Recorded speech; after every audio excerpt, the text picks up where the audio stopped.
नमस्कार student, very warm good morning. कैसे हैं सब लोग। और आज 17 अप्रैल है और आज मैं 17 अप्रैल की कुछ प्रमुख घटनाओं के साथ में आज चर्चा करने वाला हूँ। फिर से मैंने टॉप मोस्ट क्वेश्चन 17 अप्रैल के जो आ सकते हैं एग्ज़ाम में वो मैंने निकाले हैं। तो हम लोग चर्चा करेंगे आज 17 अप्रैल के क्वेश्चन पर। और आप सभी लोगों का मधुर सर जीएस क्लासेस में बहुत बहुत स्वागत है। जो पुराने लोग हैं उनका भी स्वागत है, जो नए लोग हैं उनका भी स्वागत है। तो आज हम लोग करेंगे 17 अप्रैल। तो एक एक करके स्टूडेंट हम लोग सारे क्वेश्चन पे चर्चा करते हैं। क्वेश्चन नंबर 1 देखिए, कल की अगर बात करें तो कल 16 अप्रैल था। तो 16 अप्रैल को हम लोग एक दिवस मनाते हैं जिसका नाम है राष्ट्रीय रेल दिवस, भारतीय रेल दिवस। तो भारतीय रेल दिवस हम लोग स्टूडेंट कौन सी तारीख को मनाते हैं? 17 अप्रैल को। तो अब ये जानना जरूरी है कि 17 अप्रैल को हम लोग क्यों मनाते हैं, क्यों 16 अप्रैल को हम लोग क्यों मनाते हैं। तो 16 अप्रैल को हम लोग इसलिए मनाते हैं क्योंकि 16 अप्रैल 1853 को हमारे भारत की पहली पैसेंजर ट्रेन चली थी मुंबई से ठाणे के बीच। तो यहाँ पे मुंबई से ठाणे यानी कि बोरीबंदर जो था मुंबई में था और ये लगभग 34 किलोमीटर की डिस्टेंस थी ठाणे तक। तो ये भारत की पहली यात्री ट्रेन थी। और उस समय जो गवर्नर था, उस समय जो भारत का गवर्नर हुआ करता था वो था डलहौजी। तो डलहौजी को रेलवे फाउंडर माना जाता है इन इंडिया। तो भारत में रेल सेवा का जनक डलहौजी को माना जाता है। तो यहाँ पे स्टूडेंट देख सकते हैं, ये जो ट्रेन मैंने बताई है ये उस समय जो है कि पहली ट्रेन है। और ये जॉन मथाई की बात करें तो ये भारत के पहले रेल मंत्री रहे हैं और वर्तमान में रेलवे मिनिस्टर पीयूष गोयल है। तो आप लोग इन 4-5 क्वेश्चन पर बात करेंगे, ठीक है। तो अगला क्वेश्चन हमारा है कि वर्ल्ड हीमोफीलिया डे हम लोग कौन से डे को मनाते हैं। 4 ऑप्शन स्टूडेंट आपके सामने है, 15 है, 16 है, 17 है या 14 है। तो स्टूडेंट पहले हम लोग इसका सही जवाब देख लेते हैं कि इसका सही आंसर है 17 अप्रैल। अब आपके मन में ये आ रहा होगा कि हम लोग ये 17 अप्रैल को ही हीमोफीलिया क्यों मनाते हैं और हीमोफीलिया होता क्या है। तो हीमोफीलिया जो है उसको बनाने की शुरुआत जो है वर्ल्ड फेडरेशन ऑफ हीमोफीलिया ने की थी। तो वर्ल्ड फेडरेशन हीमोफीलिया के जो फाउंडर थे फ्रैंक श्रेबेल। तो फ्रैंक श्रेबेल की जो आज जयंती है, उनका जन्मदिन है, इस कारण से हम लोग आज के दिन मनाते हैं। और हीमोफीलिया एक प्रकार का ऐसा रोग है जिसमें जब आपको चोट लग जाती है तो रक्त जमने में, ब्लड क्लॉटिंग होने में नहीं होती है या प्रॉब्लम होती है। तो इस फिनोमिना को हम लोग जो है कि हीमोफीलिया के नाम से जानते हैं। और इसके लिए हमारी बॉडी में एक रक्त में, ब्लड में सेल होती है प्लेटलेट्स, तो वो जिम्मेदार होती है। तो वो बनती नहीं है या बहुत ही कम मात्रा में होती है। तो स्टूडेंट ये था आप। चलिए स्टूडेंट अब हम लोग बात करते हैं क्वेश्चन नंबर 3 पर। अभी ये जो एशियन ओलंपिक एसोसिएशन है उसने 4th एशिया पैरालंपिक गेम जो चाइना के ग्वांगझू में होने वाले हैं उनका शुभंकर जारी किया है। तो 4 ऑप्शन स्टूडेंट आपके सामने हैं। ये 4 स्टूडेंट में फेई पक्षी है, शेर है, टाइगर है, एलिफेंट है। तो इसका सही आंसर है फेई पक्षी। आप देख रहे हैं ये फेई पक्षी है। तो ये 4 प्रकार के फेई पक्षी के लिए इन्होंने अपना मस्कट जारी किया है। तो स्टूडेंट आप लोग बहुत ध्यान से सुने इस घटना को कि जो 19वें एशियन गेम होंगे वो 2022 में ग्वांगझू में होंगे। और जबकि 4थे एशियन पैरालंपिक गेम जो है वो भी ग्वांगझू में हो रहे हैं, उसका मस्कट जारी किया गया है। तो ध्यान रखना कि जो 19वें एशियन गेम था उसका मस्कट क्या था? सिंपल ट्रिपलेट है ना, 3 पक्षियों को ले गया था। और इसमें इनका जो लोगो है, जो शुभंकर है, मस्कट है, वो क्या है? फेई पक्षी है। तो ये 4 प्रकार से फेई पक्षी लिए गए हैं जो प्राचीन और नई संस्कृति को दर्शाते हैं ग्वांगझू की, ठीक है भाई। तो ये स्टूडेंट आपके सामने बात थी। तो चलिए, और अच्छा स्टूडेंट एक बात और मैं बता दूं आपको कि इसकी सबसे बड़ी बात है कि हमारे जो पैरालंपिक गेम होते हैं वो विकलांग लोगों के लिए होते हैं, जो दिव्यांग लोग होते हैं उनके लिए होते हैं। और दूसरी बात ये है कि चौथे पैरालंपिक गेम्स जो हैं वो आपको ध्यान रखना है, पहली बार इसमें 2 नए गेम जोड़े गए हैं और वो है आपका ताइक्वांडो और केनिंग। तो ताइक्वांडो एक तरह की मार्शल आर्ट है, जबकि केनिंग जो होता है वो एक तरह का आपका पूल गेम माना जाता है, वाटर के ऊपर होता है, वाटर स्पोर्ट होता है। ठीक है भाई, तो आप लोग ध्यान में रखेंगे इस बात को। चौथा पैरालंपिक गेम, तो ये इस वर्ष 2020 में अक्टूबर महीने में हुआंगजो में होने की उम्मीद है, अगर कोविड वायरस का सही जो है कि निदान हो पाया उस परिस्थितियों में। चलिए भाई, क्वेश्चन नंबर 4, हाल ही में जारी ITTF इंटरनेशनल टेनिस फेडरेशन की रैंकिंग में भारत के नंबर 1 टेबल टेनिस प्लेयर कौन बने हैं? तो 4 ऑप्शन है, अंचल शरतचंद है और गणेशन सत्यानंद है, अर्जुन अडवाल है और नन ऑफ दीज। तो इसका सही आंसर है अंचल शरतचंद। तो हम लोग देखेंगे अंचल शरतचंद ये हो गए और दूसरे हम लोग देखेंगे जी सत्यानंद ये है। तो देखिए इसके पीछे क्या स्टोरी मैं बताता हूँ आपको कि कल के दिन जो है कि इंटरनेशनल टेनिस फेडरेशन ने रैंकिंग जारी की, जिसमें अंचल शरतचंद जो है वो 31वें स्थान पर आ चुके हैं पूरी दुनिया में और भारत के लिए पहले स्थान पे आ गए। अब चूंकि भारत के जो नंबर 1 टेनिस टेबल प्लेयर जो थे, टेबल टेनिस प्लेयर थे, वो सी सत्यानंद थे। अब जी सत्यानंद जो है 32वें नंबर पर आ गए, 1 पॉइंट स्लिप हो गए, जबकि अंचल शरत जो है वो 31वें नंबर पर आ गए हैं। तो ध्यान रखें नंबर 1 और नंबर 2, तो ये 2 प्लेयर आपको मिलते हैं। तो ये थी इंटरनेशनल टेबल टेनिस फेडरेशन की रैंकिंग, तो आप ध्यान में रखेंगे। चलिए क्वेश्चन नंबर 5, कोविड-19 के नए मामले ना मिलने के कारण भारत का पहला कौन सा राज्य ग्रीन राज्य बनेगा? तो अब देखिए मैं आपको बता दूं इसका सही, तो ग्रीन स्टेट बनने का दावा सबसे पहले कौन कर रहा है? गोवा। देखिए क्या मामला मैं आपको बता दूं, गोवा भारत का सबसे छोटा राज्य है।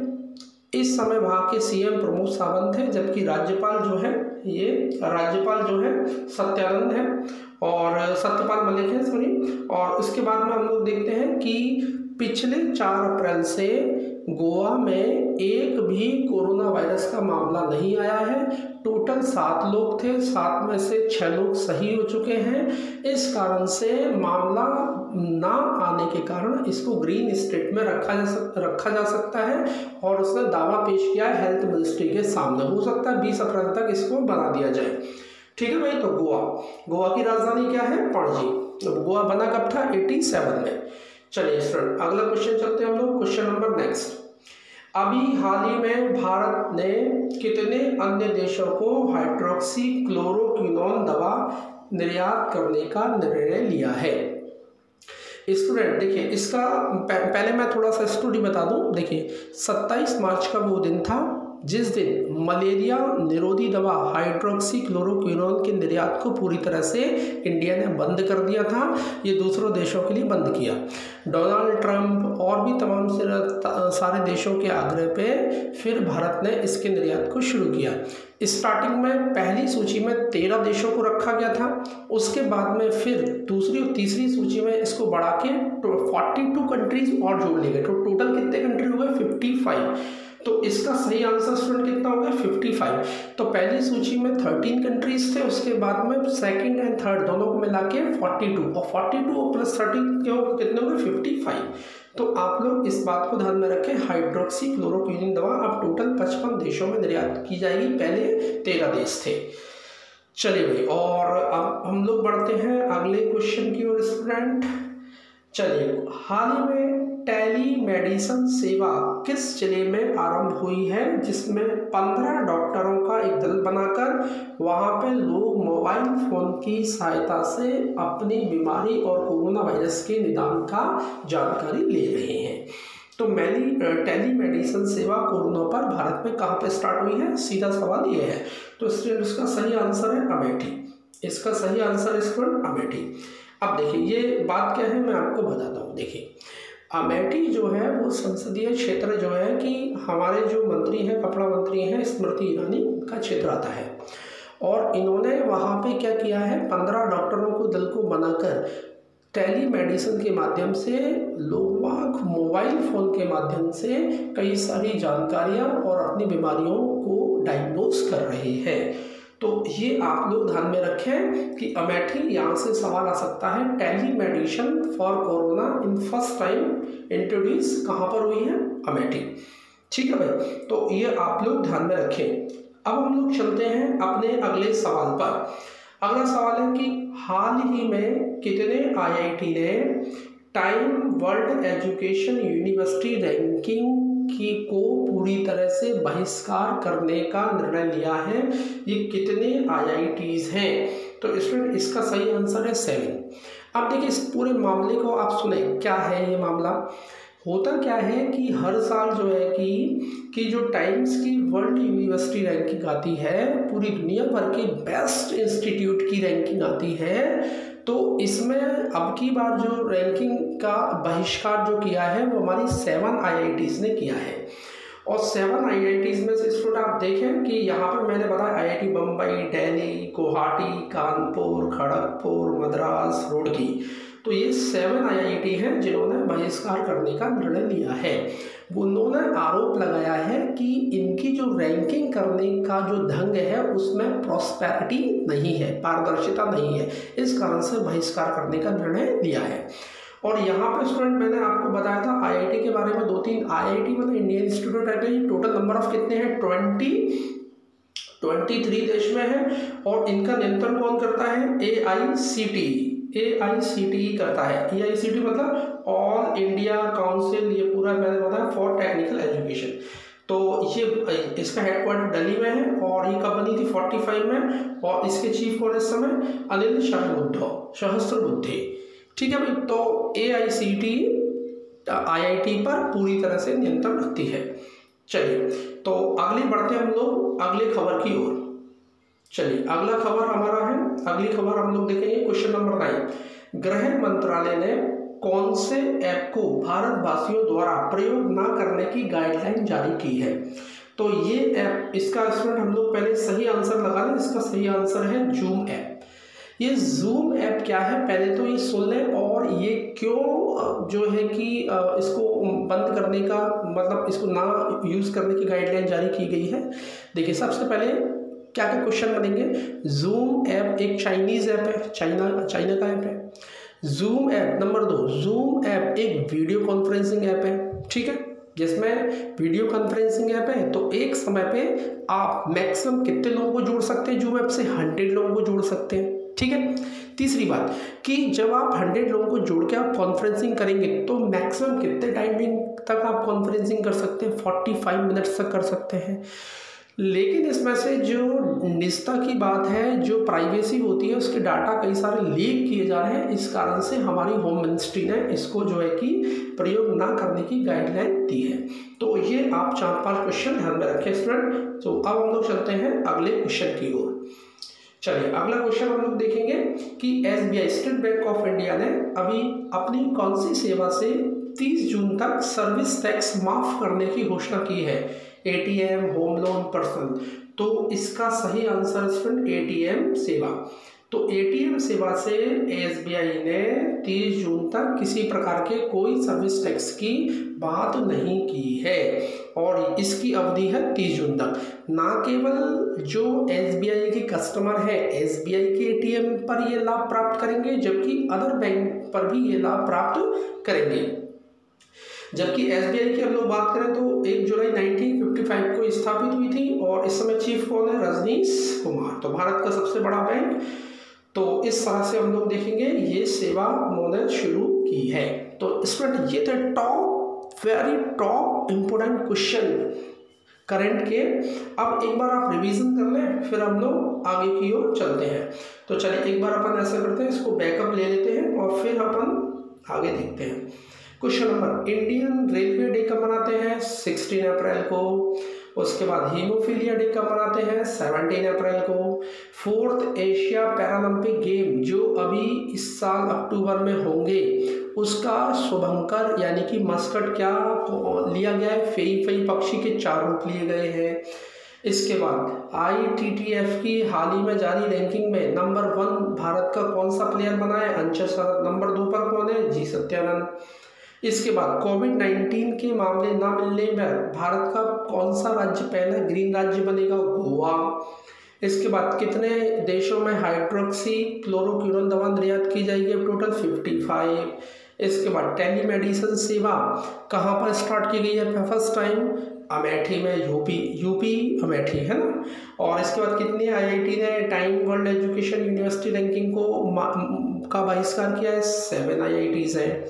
और इसके बाद में कि कौन से ऐप को ना यूज़ करने की गाइडलाइन जारी की गई? Zoom app. उसके बाद कौन सी सेवा से सर्विस टैक्स हटाया ATM ने? ATM सेवा से।